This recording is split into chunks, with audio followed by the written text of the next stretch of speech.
Con la ayuda del Señor, hermanos, estaremos considerando hoy el penúltimo peldaño hacia la meta que nos presenta el apóstol Pedro ahí en su segunda carta, en el capítulo 1.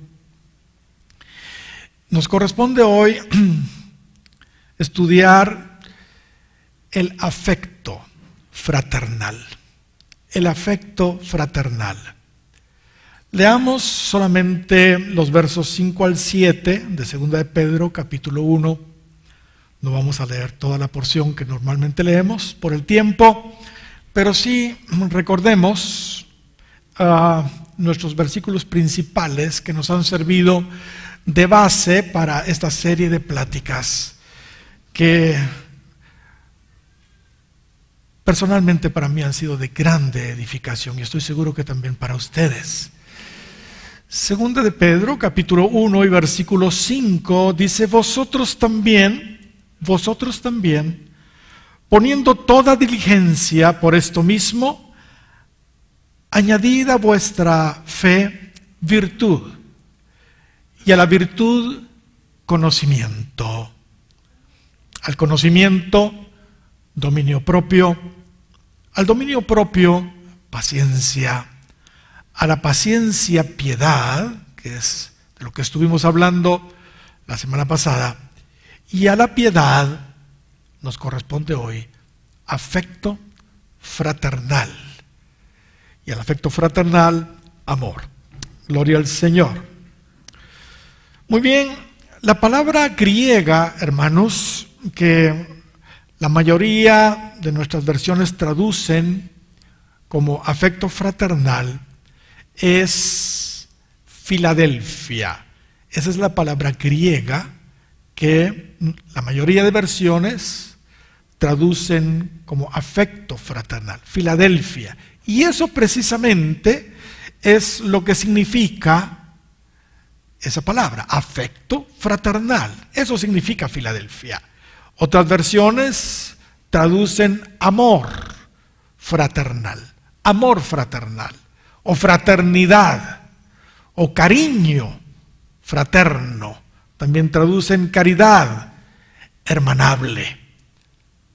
Creo que realmente está claro el concepto, no hay mucho que decir al respecto, pero es la palabra que tenemos que considerar hoy, afecto fraternal, Filadelfia, el penúltimo peldaño de nuestra escalera hacia la plenitud, hacia la meta que el apóstol Pedro nos presenta acá, en su segunda carta.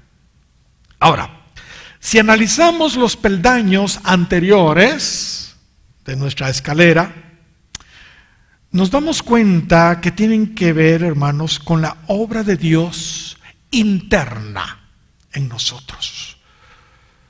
Repito, si analizamos los peldaños anteriores que vimos hasta la semana pasada, nos damos cuenta que tienen que ver con la obra de Dios interna en nosotros, con la formación de nuestro carácter cristiano. Después de haber sido salvos por medio de la fe, que es nuestro fundamento, como estuvimos viendo, Dios, hermanos, espera cambios en nosotros, así que Él nos pide urgentemente que añadamos a nuestra fe virtud. Eso es lo que Él nos pide inmediatamente después de que hemos llegado a Cristo. Pero esa palabra virtud, dijimos, es excelencia moral, tiene que ver principalmente con la pureza sexual. Y a la excelencia moral, el conocimiento experimental de Dios y de su palabra es la que Él nos pide. O sea que añadamos a nuestra fe excelencia moral y a la fe y la excelencia moral, Él quiere que añadamos también conocimiento de Dios, pero conocimiento experimental de Dios y conocimiento experimental de su palabra. Y a ese conocimiento práctico, experimental de Él y su palabra, Él nos demanda que añadamos ¿qué? templanza, dominio propio. Y al dominio propio, Él nos requiere que le añadamos paciencia. Y a la paciencia, piedad. O sea, una vida devota, religiosa, genuina en realidad. Ahora, aunque llegar hasta este nivel sin duda es algo de veras muy lindo, maravilloso, pues es señal de crecimiento y madurez en el Señor, no es definitivamente suficiente, no es suficiente. Esa es como que la obra interior en nosotros. La vida cristiana, hermano, es mucho más que haber alcanzado esas virtudes en nosotros. La vida cristiana hay que demostrarla, En realidad, la vida cristiana involucra, podríamos decir, dos aspectos principales. La primera es el carácter y la segunda es el ministerio. Repito, la primera es carácter y la segunda es el ministerio. Los escalones desde la fe hasta la piedad, anteriores que ya hemos visto, tienen que ver con la formación del carácter de Cristo en nosotros. Es la obra interna de Dios en nosotros.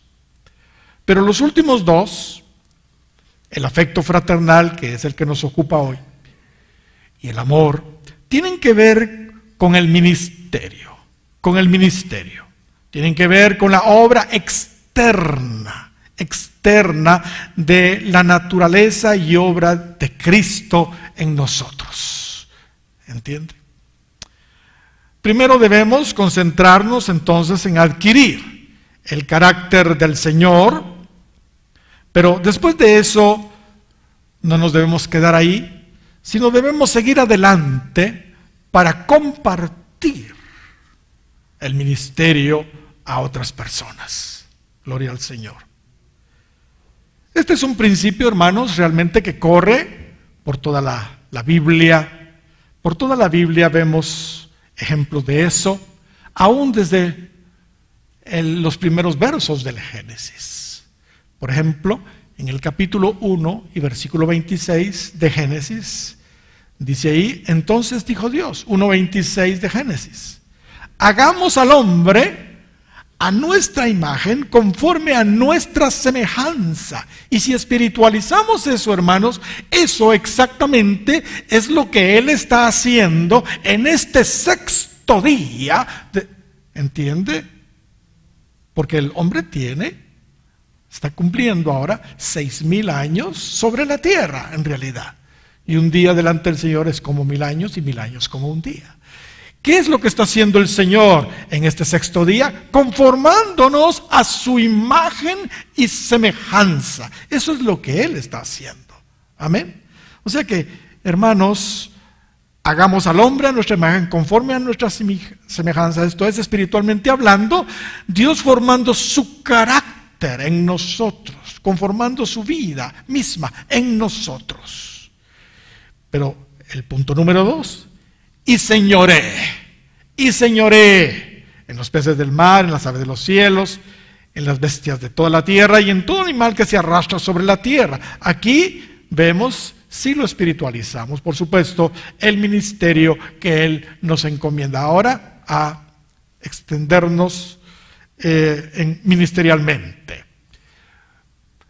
Marcos, capítulo 3, otro ejemplo por mencionar así rápido algo. Capítulo 3 y versículo 14 y 15. Marcos, capítulo 3, versos 14 y 15. Dice ahí que Él estableció a 12, escogió a 12 discípulos. ¿Y qué dice ahí? Uno, primero, para que estuviesen, ¿qué? Con Él. Para que estuviesen con Él. Obviamente, hermanos, es el proceso lógico porque Él estaba trabajando en ellos, ¿entiende? Trabajando en su carácter, preparándolos. ¿Para qué? Para que después, dice la segunda parte, y para enviarlos a predicar. Primero para que estuviesen con él, porque él quería trabajar en su carácter internamente, ¿entiende? Y después para enviarlos a predicar, para que desarrollaran un ministerio externo y que tuviesen autoridad para sanar enfermedades y para echar fuera demonios. O sea, carácter y ministerio, ambas necesitamos como creyentes. Ambas cosas. ¿Saben? Una obra externa, fíjense en lo que voy a decir.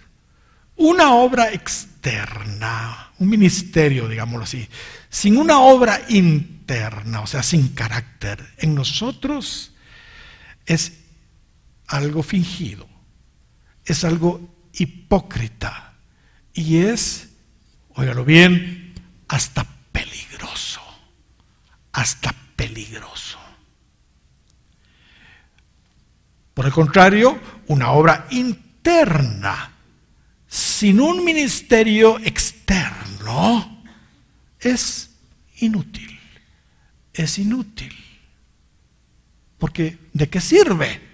Ya tener formada la vida de Cristo, el carácter, formado, la madurez, ¿entiende? Y no hacer nada, entonces es inútil. Necesitamos hacer vida en nosotros ese siguiente elemento del afecto fraternal, para dar de gracia lo que de gracia nosotros hemos recibido en los 7 ingredientes o peldaños anteriores. Amén. ¿Cuántos dan gloria al Señor? Estamos comprendiendo, ¿verdad? Esto lo confirma también Pedro ahí en su primera carta, en el capítulo 1 y versículo 22. Mire lo que dice primera de Pedro 1, 22. Habiendo purificado vuestras almas por la obediencia a la verdad. Notemos el proceso interno. Habiendo purificado vuestras almas por la obediencia a la verdad mediante el Espíritu Santo trabajando ahí para el amor fraternal, no fingido. Amaos unos a otros entrañablemente de corazón puro. ¿Ok?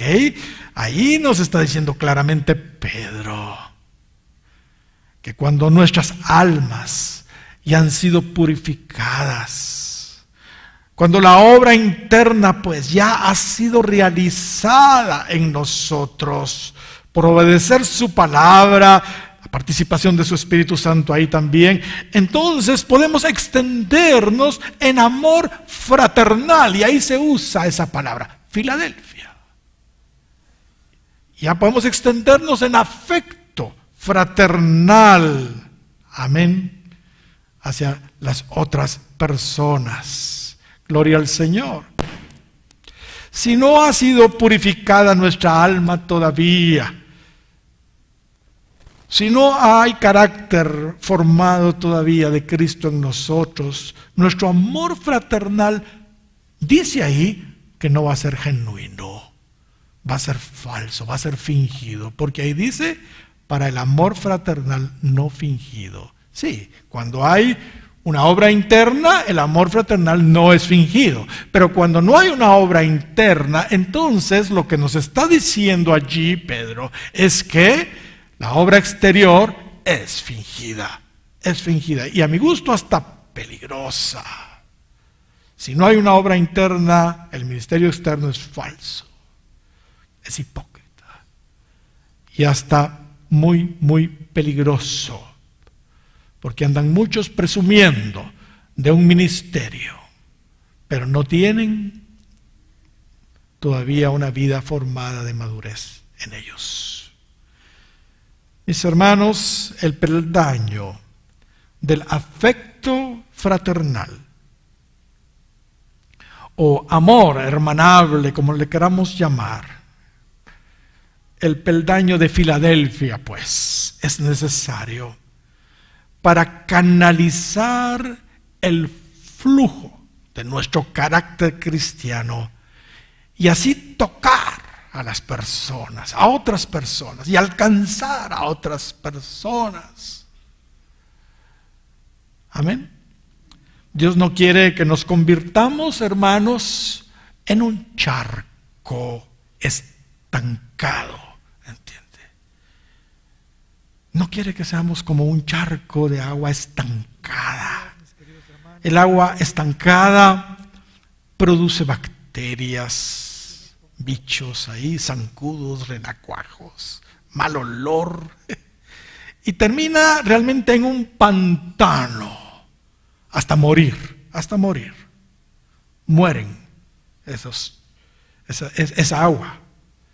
Mientras que las aguas que fluyen son aguas que tienen vida, ¿Cuántos dan gloria al Señor? ¿Sabe usted cuál es la diferencia del mar de Galilea y el mar muerto? Precisamente eso. Ambos reciben la misma agua del río Jordán, pero solo el mar de Galilea tiene salida de agua. Solo el mar de Galilea. El lago de Galilea, porque realmente es un lago, suministra el agua que le ha sido dada por el Jordán, y eso le da vida al lago, Por el contrario, el mar muerto o mar salado es un lago estancado, sin ninguna salida de agua. Su concentración de sal es tanta que nada puede vivir en ese lago. Por eso se llama mar muerto. ¿Qué queremos ser? ¿El lago de Galilea o el lago del mar muerto? ¿Entiende? ¿Qué queremos ser? ¿El mar de Galilea o el mar muerto? Si no damos lo que por su gracia nosotros, hermanos, hemos recibido, puse yo aquí, estamos salados, como el mar muerto. Podemos quedarnos estériles como el mar muerto, así de simple. Mis amados, es determinante que añadamos a nuestra creciente vida cristiana este siguiente paso de Filadelfia para extendernos a otros. Amén. El afecto fraternal, determinante para no ser mar muerto, sino mar de Galilea. Veamos algunas escrituras donde también se nos presenta esa palabra Filadelfia.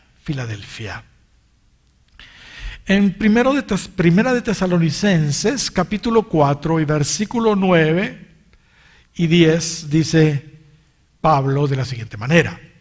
Primera de Tesalonicenses 4, 9 y 10. Pero acerca del amor fraternal, dice él, y ahí está la palabra Filadelfia, no tenéis necesidad de que os escriba. Y pongámosle atención, hermanos, al tono de Pablo cuando les escribe a ellos. No tenéis necesidad de que os escriba, porque vosotros mismos habéis aprendido de Dios que os améis unos a otros. Uy, para ellos eso no era algo realmente que no conocían, lo practicaban realmente. Y también lo hacéis así con todos los hermanos que están por toda Macedonia, dice. Y también lo hacéis así con todos los hermanos que están por toda, ¿qué? Macedonia. Pero os rogamos. Y aquí empezamos a descubrir algo por lo que Pablo dice. Pero os rogamos, dice, hermanos, que abundéis en ello más y más. Más y más. Permítanme un comentario para entender el asunto. Si analizamos el contexto de esta porción e incluso el contexto general de esta carta y de la segunda carta a los tesalonicenses también, descubrimos que algo estaba sucediendo ahí en la iglesia de Tesalónica. Tesalónica era una de las ciudades principales de Macedonia, de la región de Macedonia. Y los cristianos tesalonicenses siempre se habían caracterizado, hermanos, por su gran amor fraternal que tenían no solo con sus hermanos locales de ahí de Tesalónica, sino incluso con todos los creyentes necesitados de toda la tierra de Macedonia. Como por ejemplo Filipos, como Berea, ciudades de Macedonia, también incluso Anfípolis, Pela, donde nació Alejandro Magno, Apolonia, que también eran otras ciudades ahí de Macedonia. Las que más conocemos, por supuesto, son Berea y Filipos y Tesalónica, ¿entiende? Pero el punto está en que los tesalonicenses se caracterizaban por ser muy generosos, ¿entiende?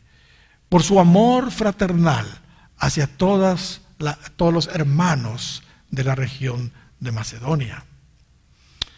Ahora, cuando en este verso 9 en particular Pablo menciona esa palabra Filadelfia, afecto fraternal, sin ninguna duda se está refiriendo a la ayuda económica o en especie que ellos le proporcionaban a los hermanos necesitados de toda la región de Macedonia. Sin ninguna duda se estaba refiriendo a la ayuda económica o en especie que ellos daban a todos los hermanos necesitados de toda la región de Macedonia. Sin embargo, hermanos, algo estaba sucediendo ahí en Tesalónica. A los creyentes de Tesalónica les estaba pasando algo. Les estaba pasando algo. Ojalá podamos comprender lo que quiero decir, que era lo que les estaba sucediendo allí. Estaban ellos, por alguna razón, descuidando un poco, y por eso les dije, pongamos atención en cómo Pablo escribe ahí en los versos 9 y 10. Estaban descuidando un poco ese ministerio precioso del amor fraternal, de suministrar ayuda a los hermanos necesitados. ¿Y saben cuál era la razón? ¿Saben cuál era la razón? Era su doctrina acerca del fin. Era su doctrina acerca del fin. ¿Cómo así, hermano Ricardo? Ellos habían malinterpretado las enseñanzas de Pablo acerca de la venida de Cristo y creían ellos equivocadamente en la inminencia de su venida. Eso significa que ellos pensaban que Cristo podía venir en cualquier momento, ¿entiende? Esta es una doctrina que no es así, no es correcta, ¿entiende? Así que ellos, debido a que pensaban que Cristo podía venir en cualquier momento, entonces muchos de ellos, yo no sé qué tantos, pero parece ser que dejaron de trabajar los tesalonicenses. Así que, como dejaron de trabajar, se quedaron sin plata. Lógico, ¿verdad? El resultado de ya no trabajar fue que ya no tuvieron los recursos entonces para hacer la obra social tan bien como la hacían antes. La seguían haciendo, pero ya no era lo mismo. Es por eso que Pablo los exhorta en sus dos cartas a que trabajen. Usted puede leer tanto en Primera de Tesalonicenses como en Segunda de Tesalonicenses la exhortación de Pablo a que trabaje. Incluso en la segunda carta les dice: mire, si ustedes no van a trabajar, ni coman, les digo. ni coman. Porque si no trabaja, pues que no coma. Es lo que está diciendo. Pero el punto está que Pablo tiene que exhortarles a que trabajen a ellos, porque ellos habían dejado de trabajar porque creían que Cristo venía en cualquier momento. Pablo les dice, trabajen y por favor, porque les ruega, por favor, sigan ayudando en las necesidades de otros como lo hacían antes. Háganlo todavía más y más, es lo que está diciéndoles ahí. Leamos nuevamente el verso 10 de 1 Tesalonicenses 4. Pero os rogamos, hermanos, dice, que abundéis en ello, les dice, en el amor fraternal, pues, más y más, más y más.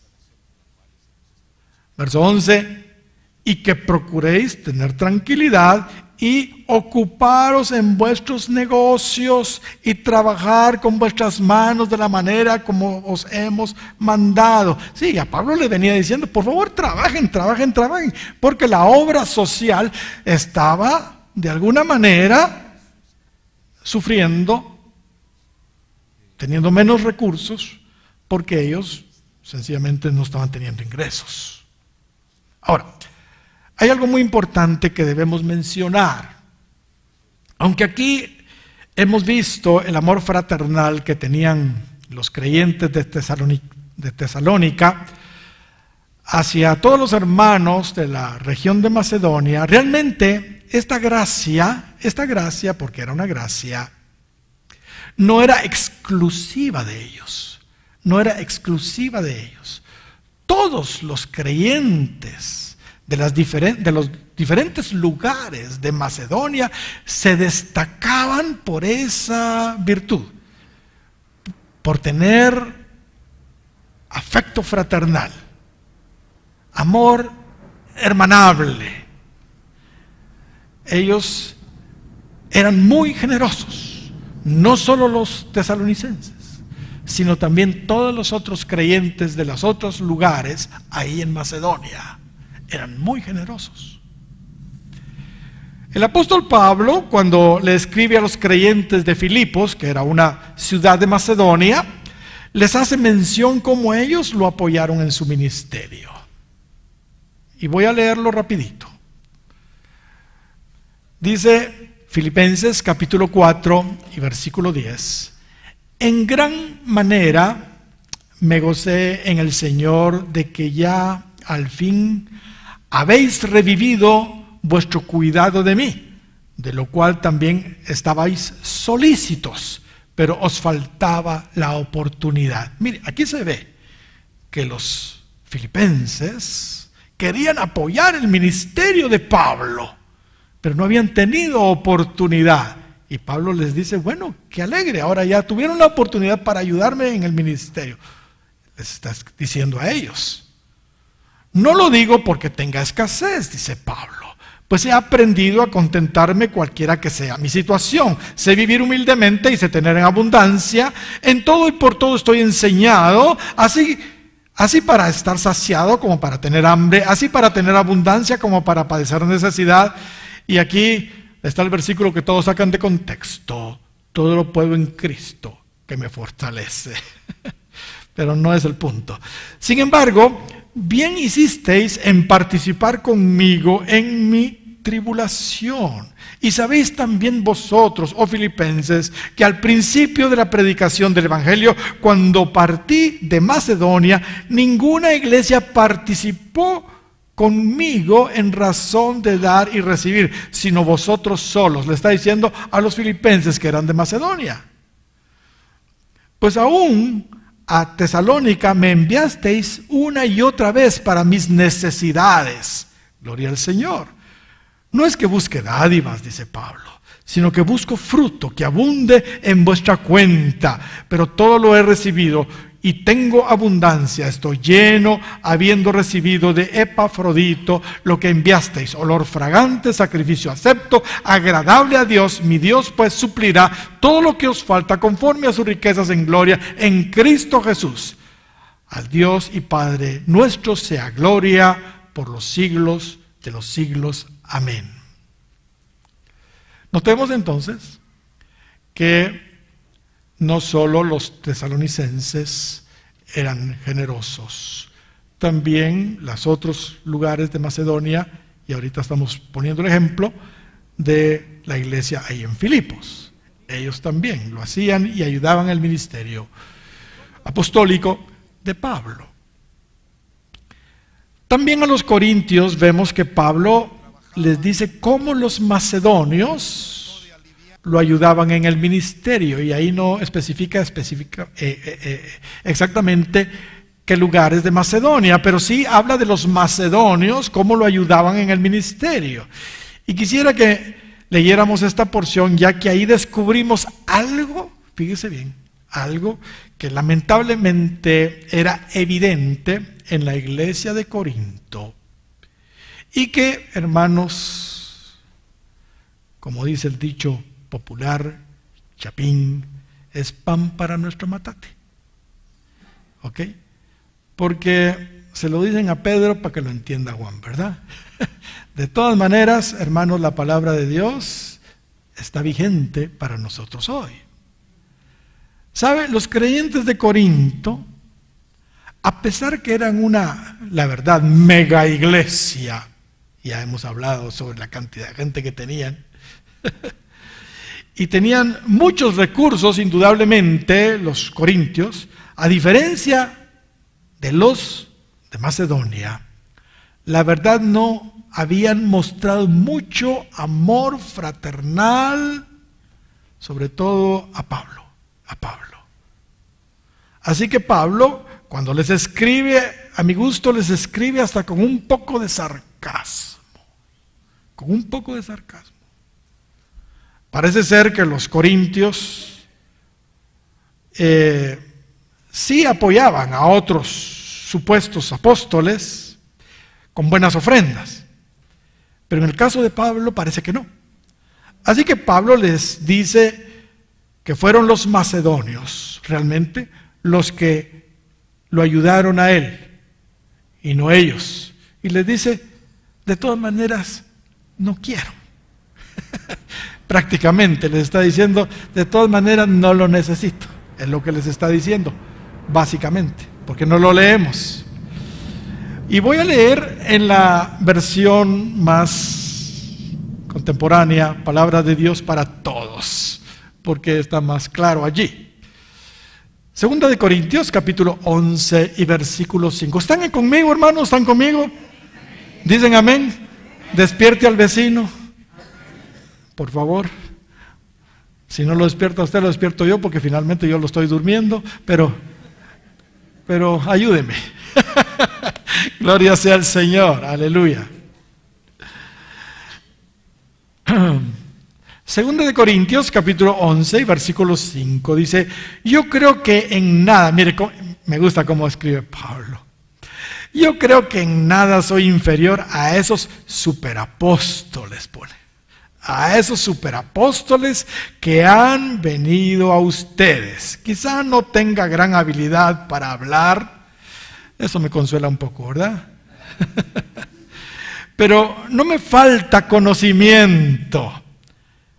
Y eso se lo hemos demostrado claramente en todas las formas posibles. ¿Ok? No soy muy bueno para hablar, no soy muy buen orador, pero conocimiento sí no me falta, y eso se los hemos demostrado, es lo que Pablo está diciendo. De todas las formas posibles. Les anuncié las buenas noticias de Dios sin cobrarles nada. Me humillé para que ustedes fueran engrandecidos. ¿Piensan que hice mal? Pregunta. ¿Les quité dinero a otras iglesias cuando acepté que me pagaran para poder servirles a ustedes? Mientras estuve con ustedes y tuve necesidades, no fui una carga para ustedes, porque los hermanos que vinieron, ¿que de dónde? De Macedonia, me ayudaron con lo que necesitaba. Seguiré tratando como hasta ahora de no ser una carga para ustedes de ningún modo, ya que la verdad de Cristo está conmigo. Nadie de toda Acaya podrá evitar que me sienta orgulloso de esto. ¿Creen que digo esto porque no los quiero? Dios sabe que los amo mucho. Seguiré evitando ser una carga para ustedes, como lo he hecho hasta ahora, para que esa gente no tenga motivos para presumir, ni se crea igual a nosotros, hablando de los superapóstoles que competían con él ahí en Corinto. Qué manera de expresarse de Pablo. Bueno, él era el apóstol finalmente de esa iglesia, y en su ausencia pasaban cosas. Así que tenía la autoridad para decir lo que decía. Perdón. Pero en el capítulo 8, capítulos antes, es donde realmente Pablo puso a los corintios aún más a celos con los de Macedonia, porque todo lo que les dijo en el capítulo 11, de alguna manera, era cierto, pero mire lo que les dice acá en el capítulo 8. Hermanos, la situación era la siguiente acá en el capítulo 8. Había una gran necesidad en Jerusalén. Nada que ver con ni Macedonia, ni Acaya, donde estaba Corinto, ¿entiende? No. Había una gran necesidad con los santos allá en Jerusalén. Los creyentes allí eran gente muy pobre, con mucha necesidad. Usted puede ver eso en el capítulo 16 de Primera de Corintios, en los primeros versos. Y aunque en Corinto un año antes había empezado un buen proyecto de recaudación de fondos para los pobres de Jerusalén, lamentablemente como que no había prosperado ese proyecto y ya no se le dio seguimiento, ¿entiende? Así que la exhortación de Pablo era que retomaran ese proyecto misionero de ayuda a los hermanos de Jerusalén, poniéndolos, Pablo acá en su carta, en celo con lo que hacían los de Macedonia. ¿Cuál será el vaso mío, hermano? Uno está empezado y el otro también, digo aquel, pero en el nombre de Jesús.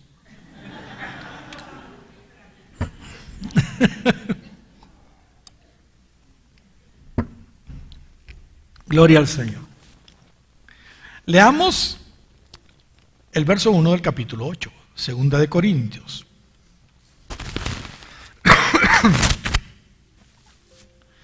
Asimismo, hermanos, os hacemos saber, fíjese bien, la gracia de Dios que se ha dado a la iglesia de Macedonia. Era una gracia. Que en grandes pruebas de tribulación, la abundancia de su gozo y su profunda pobreza abundaron en riquezas de su generosidad.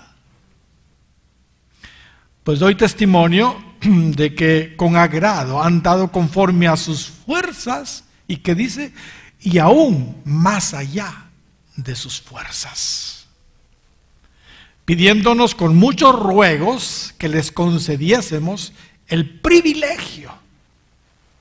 Ya se dan cuenta, pidiéndonos con muchos ruegos que les concediésemos el privilegio de participar en este servicio para los santos. Ay, hermanos, hay mucha tela que cortar aquí, solo en este pedacito. Aquí vemos, en primer lugar, que Dios le había otorgado una gracia muy, muy especial, hermanos, a los creyentes de las iglesias ahí en Macedonia. ¿Cuál era la gracia? La gracia de dar, del afecto fraternal. Pero no solo de dar, ellos dieron abundantemente, dice. Dieron en abundancia, tomando en cuenta, hermanos, que ellos eran realmente pobres. Eran profundamente pobres. Y dieron más allá de sus fuerzas. Y le rogaron a Pablo que les recibiera la ofrenda. Cuando yo leo esta escritura, le doy la razón, Marito me corrige, a la hermana, ¿qué? Chusita de Zacapa, ¿así es? Conchita de Zacapa, gracias. Ella decía, no da el que tiene, sino el que quiere. Así decía. No da el que tiene, sino el que quiere. Ella siempre tenía algo que ofrecer a los hermanos de misiones cuando llegaban a su covacha. Siempre.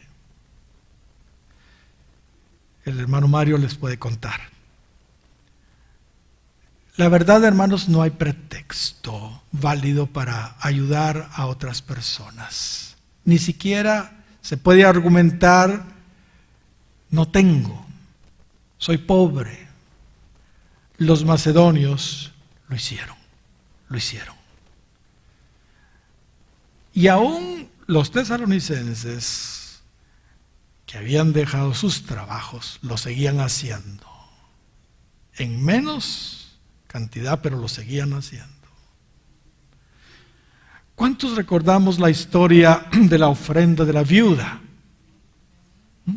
Ella tan solo dio, ¿qué? 2 blancas de ofrenda, mientras todos echaban cantidades. Sin embargo, Cristo dijo que ella dio más que todos los otros ricos que habían echado antes. Al igual que los macedonios, esa mujer de su profunda pobreza lo dio todo, lo dio todo. Usted puede ver su historia ahí en Lucas 21. Increíble, hermanos, increíble. Los macedonios suplicaron a Pablo que recibiera la ofrenda para los santos ahí en Jerusalén. Suplicar para dar, hermano. Hoy las cosas no son así, ¿no creen ustedes? En realidad son al revés.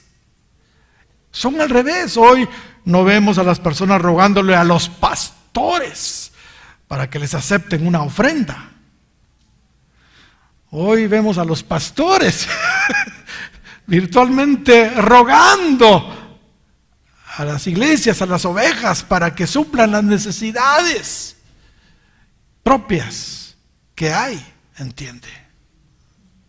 Pero estos hombres eran tremendos. Y sigue diciendo Pablo en el verso 5, y no como lo esperábamos. Uy, mire lo que dice Pablo. Y no como o sea, dieron sobre sus fuerzas, pero dice, y no como lo esperábamos, dice, sino que asimismo se dieron primeramente al Señor y luego a nosotros por la voluntad de Dios, de manera que exhortamos a Tito para que tal como comenzó antes, asimismo acabe también entre vosotros esa obra de gracia. Él fue comisionado para eso, para recoger ese dinero. Por tanto, como en todo abundáis en fe, en palabra, en ciencia y en toda solicitud, y en vuestro amor para con nosotros, abundad también en esta gracia. Y les dice, abundad también en esta gracia. No hablo como quien manda, sino para poner a prueba, por medio de la diligencia de otros, también la sinceridad del amor vuestro. Qué tremendo. Parece que se estaba retomando entonces el asunto ahí en Corinto. Se estaba retomando el asunto ahí en Corinto para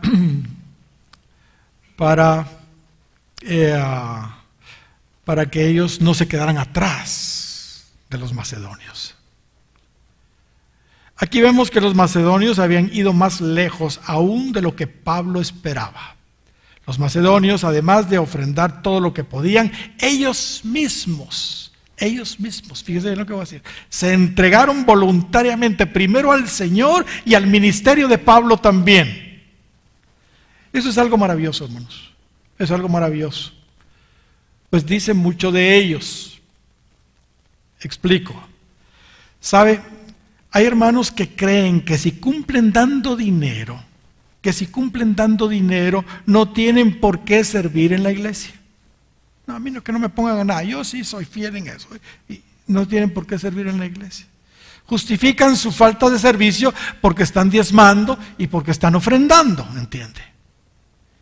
Por el contrario, otros creen que porque están sirviendo en la iglesia no necesitan diezmar ni ofrendar. Porque les estoy pagando porque estoy sirviendo en la iglesia. ¿Entiende? Sucede también. Pero eso no es así, hermanos. ¿Entienden? Eso no es así. Y no era así con los macedonios. Ellos estaban completamente a la disposición del Señor, tanto en su servicio como en su generosidad material. Realmente sus aportes económicos eran solo una extensión de su compromiso interior. Gloria sea el nombre del Señor. Y aquí puse entre comillas los peores, que ni sirven ni dan. Pero no hablemos de eso, dijo alguien. Amén. Primera de Juan, capítulo 3 y versos 17 y 18. Pero el que tiene bienes de este mundo y ve a su hermano tener necesidad y cierra contra él su corazón, ¿cómo mora el amor de Dios en él? Hijitos míos, no amemos de palabra ni de lengua, sino de hecho y en verdad. Cuando yo enseño, hermanos, si ustedes me conocen, este tema yo prácticamente no lo toco, porque equivocadamente tal vez, pero había que hablar de este penúltimo peldaño, ¿no creen ustedes? y ni modo que me lo iba a saltar. Pero cuando yo enseño, hermanos, sobre la administración del dinero, incluyo siempre que después de cumplir con los diezmos y las ofrendas normales que debemos darle al Señor en la iglesia, entre otras cosas también debemos extendernos en amor fraternal, en afecto fraternal, Filadelfia pues, hacia otros que están pasando alguna necesidad, algún problema financiero. A lo largo de nuestra experiencia en el ministerio he visto que la clave de la solvencia económica está en la administración. ¿Cómo administramos los recursos? Es la clave realmente. Cuando usted recibe su salario o dinero por algún negocio o por ahí le vino una herencia, qué sé yo, recibe dinero de cualquier forma. ¿Qué hace usted con ese dinero? ¿Qué hace usted con ese dinero? ¿Cómo administra usted ese dinero? ¿Qué es lo primero que hace? Porque algunos empiezan a pagar aquí, empiezan a pagar allá, y empiezan a gastar allá, y a pasear acá, y comprar acá, y de lo que les va sobrando, como que diezman. Hay veces, bueno, vamos a dar una ahí para que no diga el pastor, ¿va? No, no es así. Primero, se pagan los diezmos y las ofrendas propias, ¿entiende? Cabales, por supuesto. Segundo, hay gastos en la casa, hay que pagar el agua, hay que pagar la luz, el colegio de los patogos, hay que, ¿entiende? Los gastos fijos de la casa, las cuentas, ¿entiende? 3, si tiene deudas no debería de tener, pero si tiene deudas hay que pagarlas, no se haga loco, de buen testimonio. Es que es mucho, pues negocie con la persona y le va dando, pero de la cara, y empiece a pagar. 4, compartir con las necesidades de los demás. Filadelfia. afecto, amor fraternal. Quinto, por supuesto, hay que ahorrar. Y sexto, váyase al IRTRA. No es malo, ¿entiende? Salga a pasear, salga a cenar con su familia. No es problema eso también. Pero ordene, ese es el orden correcto. Amén. ¿Cuántos dan gloria al Señor? Miren, hermanos, ahí hay 2 canastas, allá atrás. Yo paso así viéndolas y hasta lástima me da a veces. ¿Por qué no nos proponemos todos? ¿Cuántos van al súper aquí, hermanos? ¿O al mercado? Quiero ver, los que no levantaron la mano no comen. Bueno, una bolsita de Incaparina extra o 2, ¿sí? Para las hermanas, para la obra en el INCAN que por años están haciendo nuestras hermanas tan maravillosas, hermano. Poco de arroz, poco de frijol, 1 libra de frijol, 1 libra de arroz extras de lo suyo cada vez que haga súper, los trae para... Hermanos, si todos hiciéramos eso, ¿entiende? Estoy hablando que ese es el 4º punto importante que tenemos que hacer, ¿entiende? En cuanto a la administración del dinero.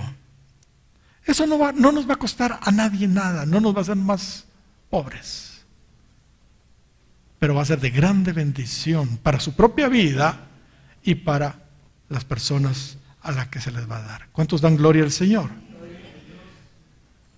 ¿Lo van a hacer, hermanos? Levanten su manita, vamos a ver. Eso, hermana Lolita, la cosa va buena. Hermana Scarlett, la cosa va buena. Mujeres llenas de gracia, mujeres del INCAN, ahí están. Gloria al Señor, ya estuvo. Ya me puedo bajar. Ya llegué al punto, no he llegado. Santiago capítulo 2, verso 14. Hermanos míos, ¿de qué aprovechará si alguno dice que tiene fe y no tiene obras? 2:14. Hermanos míos, ¿de qué aprovechará si alguno dice que tiene fe y no tiene obras? ¿Podrá la fe salvarle? Y si un hermano o hermana están desnudos y tienen necesidad de mantenimiento de cada día, y alguno de vosotros le dice, id en paz, calentaos, saciaos, pero no les dais las cosas que son necesarias para el cuerpo, ¿de qué aprovecha? Así también la fe, si no tiene obras, es muerta en sí misma. Pero alguno dirá, tú tienes fe y yo tengo obras, muéstrame tu fe sin obras y yo te mostraré mi fe por mis obras. Esos versículos son fuertes, pero son palabra de Dios. No seamos como el mar muerto, seamos como el mar de Galilea, que sí tiene vida, pues permite que sus aguas fluyan. La vida cristiana hay que demostrarla, Por supuesto, hermanos, el amor fraternal incluye muchas otras cosas. Me detuve un poco en esto porque a eso se está refiriendo Pablo cuando usa esa palabra Filadelfia, cuando escribe a los tesalonicenses. Pero mire lo que dice Hebreos, capítulo 13 y versículo 1. Mire también el amor fraternal que otras cosas conlleva y debe llevar muchísimo más. Pero mire, permanezca el amor fraternal, y ahí se usa la palabra griega Filadelfia, nuevamente, Hebreos 13:1. Permanezca el amor fraternal. No olvidéis que dice la hospitalidad, porque por ella algunos, sin saberlo, hospedaron ángeles. Acordaos de los presos, como si estuvieseis presos juntamente con ellos, y de los maltratados, como también vosotros mismos estáis en el cuerpo. O sea, como que a ustedes les estuviera pasando eso. Aquí vemos, hermanos, en primer lugar, que Pablo nos exhorta a que el amor fraternal, dice, permanezca. Y si lo dice, hermanos, Si lo dice, probablemente es por una razón. Al igual que sucedió con los tesalonicenses, que habían bajado la guardia en el tema del amor fraternal, en el sentido de ayudar ministerialmente, entiende, a los hermanos, materialmente a los hermanos. Aquí la exhortación a los hebreos es que no bajen la guardia en el tema de la hospitalidad y el de acordarse de aquellos que están en prisión y que están siendo maltratados. Pareciera como que se estaban olvidando de la hospitalidad y de los presos y maltratados, los hebreos convertidos. Esta palabra realmente es un desafío para nosotros, y les voy a decir por qué. Porque los tiempos que estamos viviendo son de mucha inseguridad, de mucha maldad, ¿entiende? Ahora, tampoco podemos, hermanos, argumentar eso. ¿Por qué? En los tiempos de Pablo no era diferente. Había persecución tremenda en contra de los judíos convertidos y cristianos en general. Hospedar a hermanos fugitivos de las autoridades romanas era realmente, hermanos, muy arriesgado. Igual, identificarse con los presos por causa del evangelio en ese tiempo, especialmente los hebreos convertidos, no era nada fácil. Era delatarse de alguna manera a ellos mismos como cristianos. Y los hebreos creyentes, a quienes Pablo les está diciendo esto, no solo tenían a los romanos encima de ellos, también tenían a los líderes religiosos encima de ellos, porque habían dejado el judaísmo, digámoslo así. Por supuesto, el peligro para nosotros hoy existe, aunque es otro, pero igual. Hoy vivimos inmersos en una atmósfera de inseguridad, de violencia en nuestro país. Así que tenemos que pedirle mucho al Señor y ser dirigidos por el Señor para hospedar a alguien en casa. No todos son el pastor Nelson, que todos quieren tenerlo en la casa, ¿entiende? ¿Entiende? Esa es una situación difícil a veces a quien meto en casa. Y ir a la cárcel, ¿entiende? Gracias a Dios por los ministerios que Dios ha levantado para esas cosas, ¿entiende? ¿Cuántos hemos sido engañados por personas muchas veces? ¿Cuántos hemos sido víctimas de amenazas, de robos, de estafas, de extorsiones, por supuestos hermanos? No digamos por inconversos. Hay veces por extenderles la mano, nos muerden la mano. Mis hermanos, debemos ser muy cautos, ciertamente, cuando ayudamos, pues podemos ser de veras engañados. Debido al incremento de la maldad, como dijo Cristo, el amor de muchos se ha resfriado. O sea que ya no se quiere hacer obra social, ya no se quiere hacer mucho. ¿Por qué? Ya no se quiere ayudar a las personas, porque hay mucha maldad. Así que justos están pagando por pecadores. Pero hermanos, ese no debe ser nuestro caso. Nuestro amor no se debe de enfriar. Nuestro amor debe crecer y de arder cada día más y más. Dios sí quiere, hermanos, que sigamos ayudando efectivamente a las personas que sinceramente lo necesitan. El dictamen de Pablo para nosotros sigue en pie, sigue vigente. Él dijo, permanezca el amor fraternal, permanezca el amor fraternal. O sea, no se olviden de la hospitalidad, no se olviden de los presos, no se olviden de dar, como hemos estado viendo. Pidámosle al Señor la gracia, hermanos, y el discernimiento para cumplir con ese peldaño del amor fraternal que nos presenta la escalera del apóstol Pedro hacia la meta.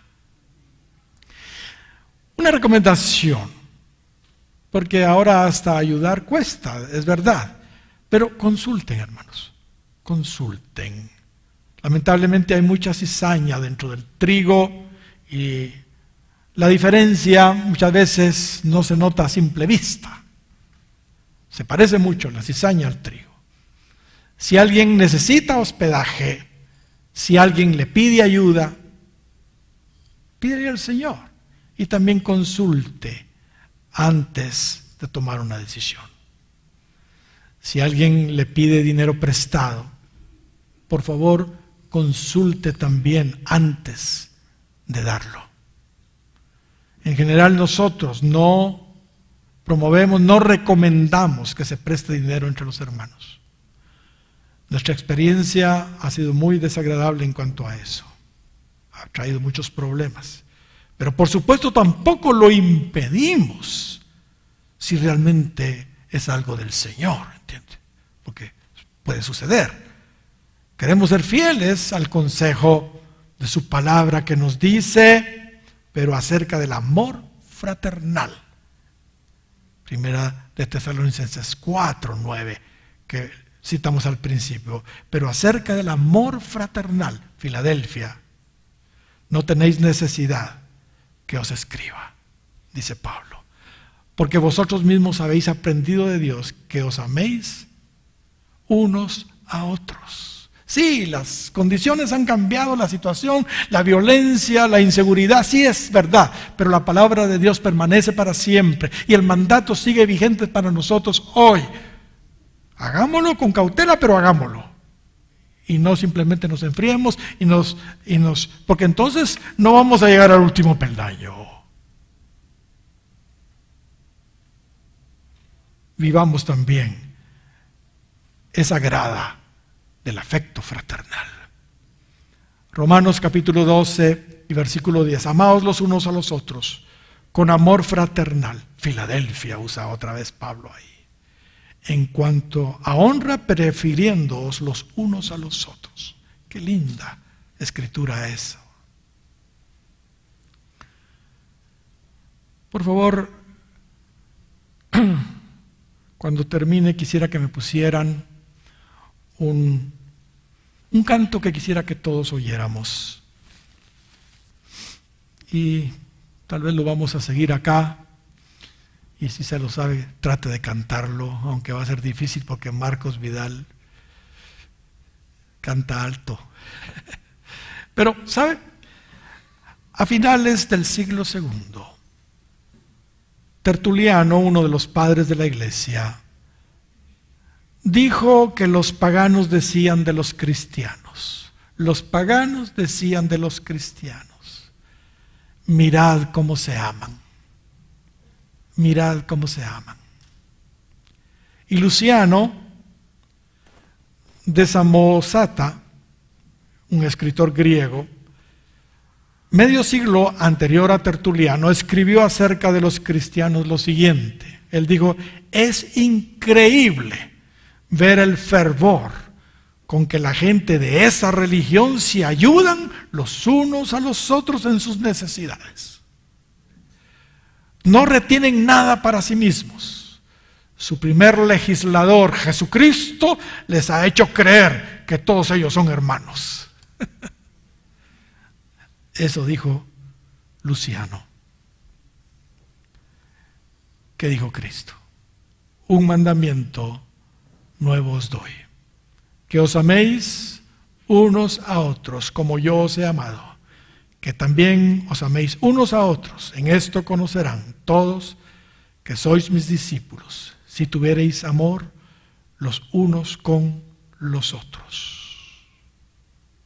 Mis hermanos, no basta la obra interior en nosotros. Todos los peldaños, desde la fe hasta la piedad, importantísimos, pero no bastan, no son suficientes. Debemos demostrar que somos cristianos. Así que añadámosle a nuestra fe, a nuestra virtud, a nuestro conocimiento, a nuestra templanza, a nuestra paciencia, a nuestra piedad, añadámosle también ¿qué? Afecto fraternal. Filadelfia, Pónganse de pie, denle un aplauso al Señor. Oremos, hermanos, y vamos a quedar despedidos después de esta oración. Pero queremos que esta palabra quede sellada en nuestro corazón. ¿Cuántos la han recibido, hermanos? No he dicho nada que no esté en la palabra de Dios. Ahí está. Y nosotros lo único que hacemos es interpretar lo que la Biblia dice para explicarla de una manera práctica a la iglesia. Señor, gracias te damos. Gracias por estas verdades que nos estás mostrando de una manera tan preciosa. Señor, en esta segunda epístola de Pedro. Señor, ayúdanos a cumplir con cada uno de estos peldaños, estas gradas, estos elementos que nos conducirán hacia la perfección. Señor, hoy hemos estudiado un poco acerca del afecto fraternal. Yo te pido, Señor, que esta iglesia no sea como el mar muerto, sino que sea como el mar de Galilea, y que pueda dar de gracia lo que de gracia tú en tu misericordia nos has dado. Señor, por favor, te pedimos que despiertes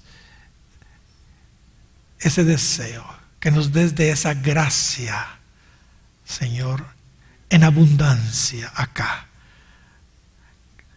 Sabemos, Señor, que en alguna medida lo hemos hecho, pero recibimos las palabras de Pablo también para nosotros, que aún lo hagamos más y más.